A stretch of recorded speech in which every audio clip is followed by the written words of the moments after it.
Eu voto no sentido do indeferimento de todas as questões preliminares apresentadas pela defesa, bem como pela perda de objeto dos 2 agravos regimentais interpostos e relacionados com as questões prejudiciais. Depois eu passarei à secretaria o dispositivo, e julgo parcialmente procedente a denúncia para 1. Absolver o réu Daniel Lúcio da Silveira da imputação do artigo 286, parágrafo único do Código Penal, considerada a continuidade normativo típica em relação ao artigo 23.2 da Lei 7.170. Condenar o réu Daniel Lúcio da Silveira, primeiro, como incurso nas penas do artigo 18 da Lei 7.170 por 2 vezes na forma do artigo 71 do Código Penal, em virtude da ultratividade da lei penal mais benéfica em relação ao artigo 359-L do Código Penal. E 2, também condenado como incurso nas penas do artigo 344 do Código Penal por 3 vezes na forma do artigo 71 do Código Penal. Passo a dosimetrias, presidente, para adiantar os trabalhos.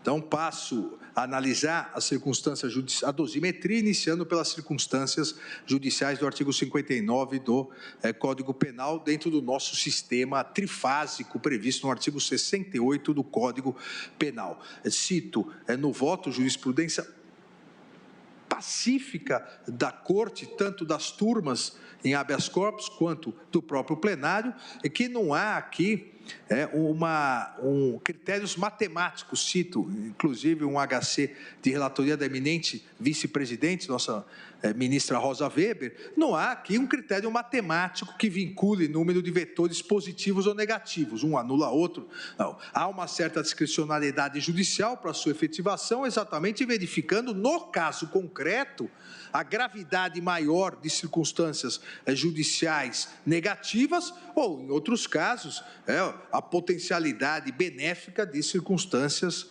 positivas. E cito aqui, como disse, não só esse acordo da eminente ministra Rosa Weber, como outros acordos de outros colegas.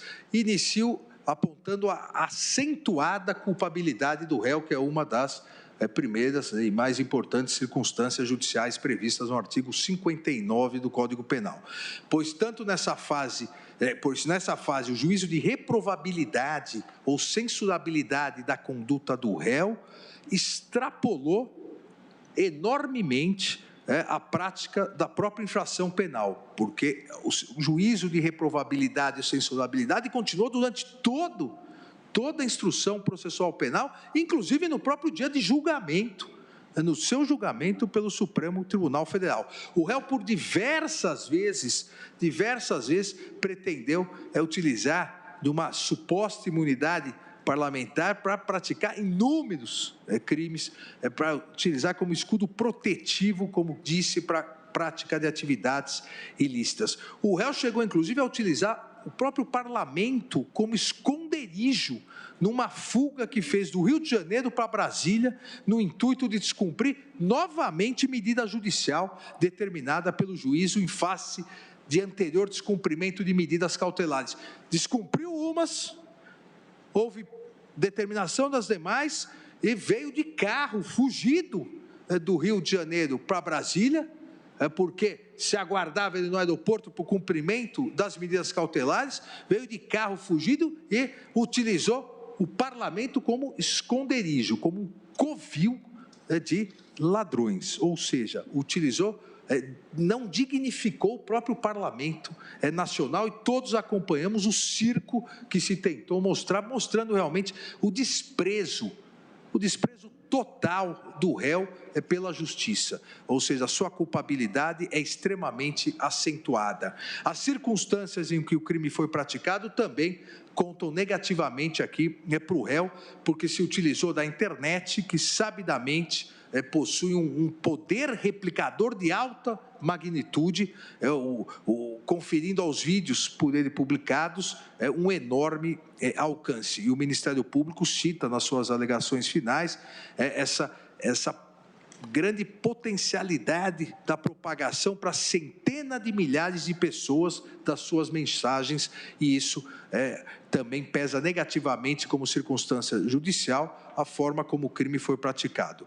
Da mesma forma, a sua conduta social, totalmente desajustada ao meio em que vive, sendo certo que, presidente, na condição de deputado federal, membro do parlamento do nosso Congresso Nacional, representante do povo, eleito democraticamente, não poderia de forma alguma atentar contra a própria democracia que o elegeu, atentar contra os seus eleitores que o elegeram, atentar contra os poderes da República, contra o Estado democrático de direito. Só existe parlamento livre no Estado democrático de direito. As ditaduras não respeitam os parlamentos livres. Então, a conduta social mostra o desajuste entre a sua condição de deputado federal e a necessidade de zelar pela democracia, zelar pelo Estado de direito e zelar pela harmonia entre os poderes. Há alta reprovabilidade na conduta social. Transcrevo, inclusive, aqui um trecho das alegações finais do Ministério Público. Ainda, presidente, dentro da sua conduta social, eu não vou ler todas as questões, mas por duas vezes desrespeitou as medidas cautelares, tentou fugir quando a Polícia Federal chegou, deixou mais de 30 vezes desligado o monitoramento eletrônico, desrespeitou a medida cautelar de não poder se comunicar com outros investigados, ou seja, simplesmente, e aí sim, de forma jocosa, tratou a justiça como um nada, desrespeitando todas as medidas cautelares impostas ao réu e impostas em substituição à prisão, ou seja, impostas em seu benefício. Cheguei a dizer, em decisão depois referendada pelo plenário da Casa, que uma opção até era de duvidosa inteligência, porque se refugiou na Câmara dos Deputados, ou seja, ele mesmo se concedeu uma prisão, só a Câmara dos Deputados, quando a decisão, a cautelar, permitia que ele pudesse transitar livremente pelo Distrito Federal e pelo Rio de Janeiro, ou seja, de duvidosa inteligência. Pois não. Não, ministro Alexandre, com a devida vênia, cabe a mim, como presidente do tribunal, velar pelo tribunal e pelos meus integrantes. Então, para que fique bem claro o que Vossa Excelência quis dizer, que ele se refugiou no parlamento, como se aquele ambiente fosse covil de... Não, sem dúvida. Não, transformando... Não, claro, não, por isso que eu disse que ele não respeitou a dignidade do Congresso Nacional, não respeitou a dignidade do parlamento. Ele tratou o parlamento como se fosse um covil. Exatamente. Isso constou na minha decisão anterior. Ele, como parlamentar, desrespeitou seus colegas. Ele, como parlamentar, desrespeitou o Congresso Nacional.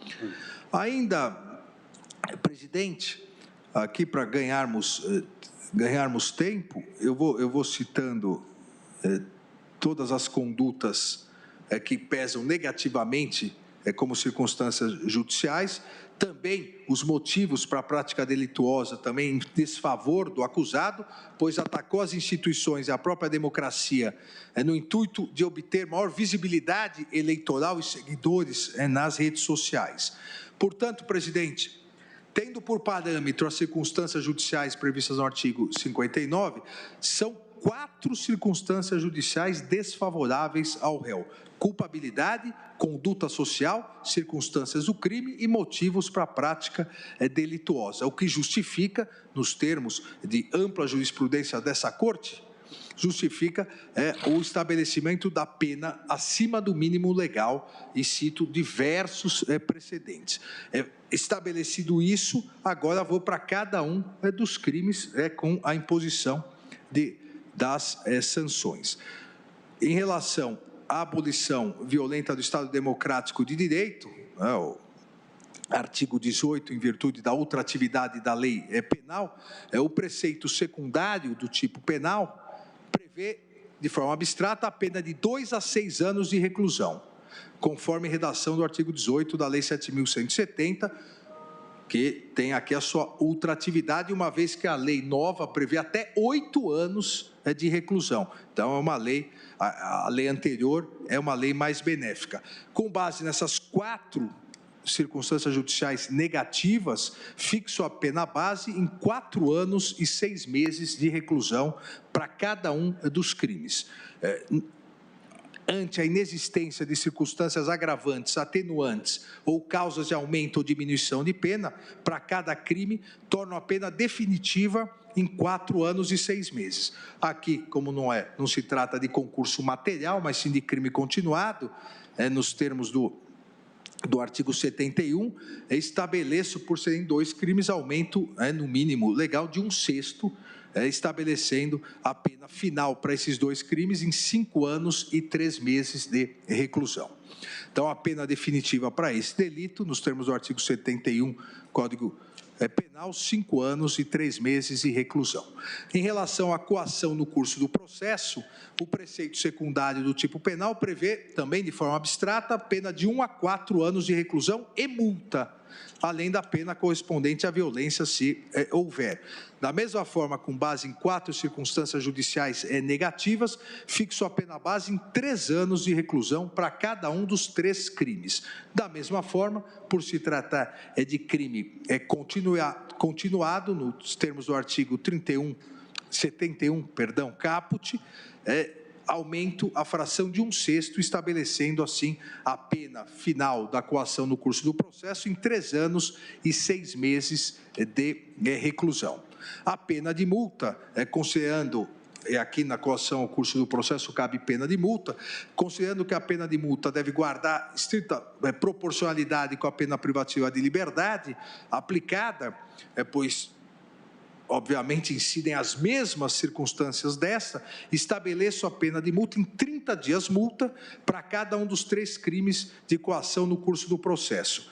Por força da continuidade delitiva, aplico a fração menor, 1/6, fica estabelecido definitivamente em 35 dias multa. Tendo em vista a condição econômica favorável do réu, que é deputado federal, arbitro de a multa no valor de 5 salários mínimos, considerando o patamar vigente à época do fato, que deve ser atualizado até a data do efetivo pagamento, nos termos do artigo 49, parágrafos 1º e 2º e 60 caput do Código Penal. Total das penas, considerando as penas para cada crime acima fixados, os 2 crimes fixados, em ambos o crime continuado, a pena final do réu Daniel Lúcio da Silveira é de 8 anos e 9 meses de reclusão em regime inicial fechado e 35 dias multa, sendo o valor multa equivalente a 5 salários mínimos, como disse, considerado o patamar vigente à época do fato devidamente atualizado. O regime inicial de cumprimento de pena, pena superior a 8 anos, regime inicial, reclusão em regime fechado. Por fim, presidente, aqui como efeitos da condenação, nos termos do artigo 15, inciso 3º, combinado com o artigo 55, 6º e parágrafo 2º da Constituição Federal e o artigo 92, inciso 1º do Código Penal, determina a perda do mandato do réu, deputado Daniel Silveira, e a suspensão dos direitos políticos enquanto durarem os efeitos da condenação criminal transitada em julgado. Após o trânsito em julgado, obviamente, lançar o nome do réu no rol dos culpados e a expedição da guia de execução definitiva. É o voto, presidente. Muito obrigado, ministro Alexandre de Moraes, principalmente pela síntese e profundidade do seu voto.